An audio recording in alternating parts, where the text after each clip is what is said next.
We will now determine the inverse of this function f of x equals x plus 2 quantity squared minus 3 and x is greater than or equal to negative 2.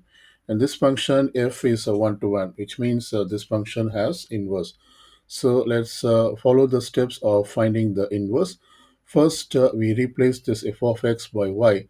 So I write down y equals x plus 2 quantity squared minus 3, and in the next step we interchange the x and y, so we have to replace y by x and x by y. So here we have x plus 2, I replace x by y, so therefore it becomes y plus 2 quantity square minus 3.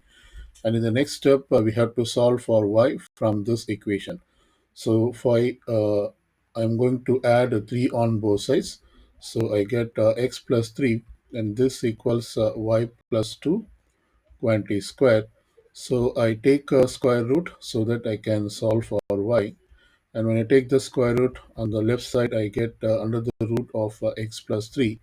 And this equals the square root of this y plus 2 quantity square. This square root and this power of 2, these two will get cancelled. So we will get y plus 2 on the right side. Now we have to subtract 2 from both sides and rearrange for y. That is y equals, we get x plus 3 under the root minus 2. And in the final step of finding the inverse, we replace this y by f inverse of x. This is f inverse of x. And so this is the expression for the inverse of the function. That is f inverse of x equals under the root of x plus 3 minus 2.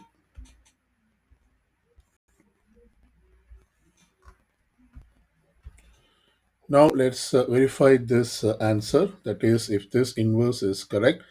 According to the definitions of function, if this is true, then the function is the inverse of the function. That is, if f of f inverse of x equals x, then this is the inverse of the original function f of x. So let's verify this. For this, I'm going to copy the f of x. So f of x is x plus 2 quantity square minus 3. Now to find this expression f of f inverse of x is basically composition of functions. I put this f and then we have to replace this f inverse as we have found here. That is under the root of x plus 3 minus 2, and this should equals x. Let's verify this. If we get x, so now this is finding the function at under the root of x plus 3 minus 2. So to determine this, we have to replace x in f of x by this complete expression. So let's do that. So therefore, we get the left side equals, we should replace this x by this expression. So we will get under the root of x plus 3 minus 2. And then we also have plus 2. This is quantity square. So I replace this x by this complete expression under the root of x plus 3 minus 2 minus 3, and we should verify if this equals x. Let's verify that. We see that minus 2 plus 2 gets cancelled, and we get under the root of x plus 3 quantity square minus 3. This equals x. So if we square this square root of x plus 3, we will cancel this under the root as plus this power of 2. So we get x plus 3 and then we have minus 3, and this equals x. This plus 3 and minus 3 cancel. So we see that x equals x, and this is true. So the f inverse of x which we found is correct.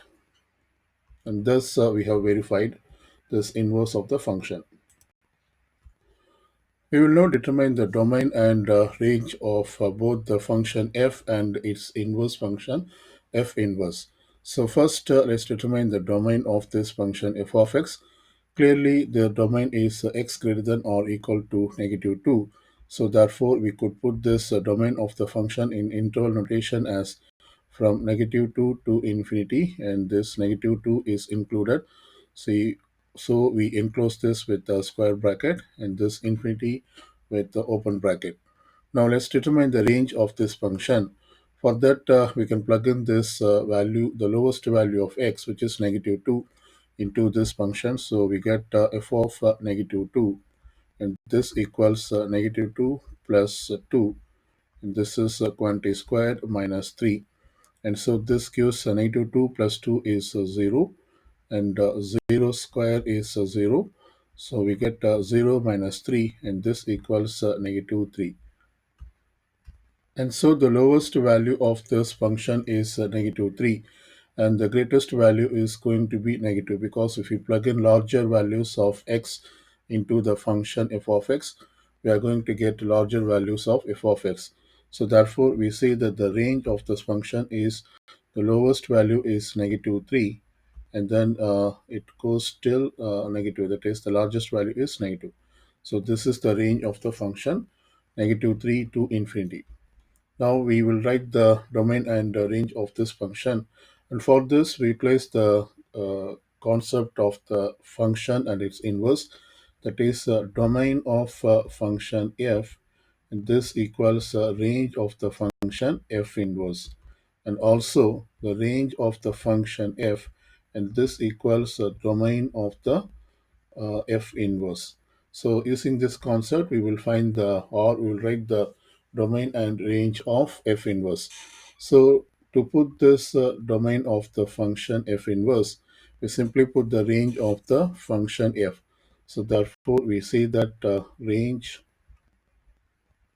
of f inverse, and this is equal to negative 3 to infinity. Negative 3 is included, and the domain, I'm sorry, this is basically the domain of f inverse. This is a domain,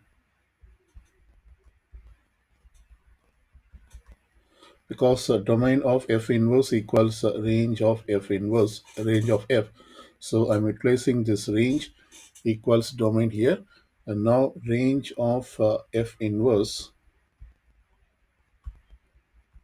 using this equation, it is equal to domain of f.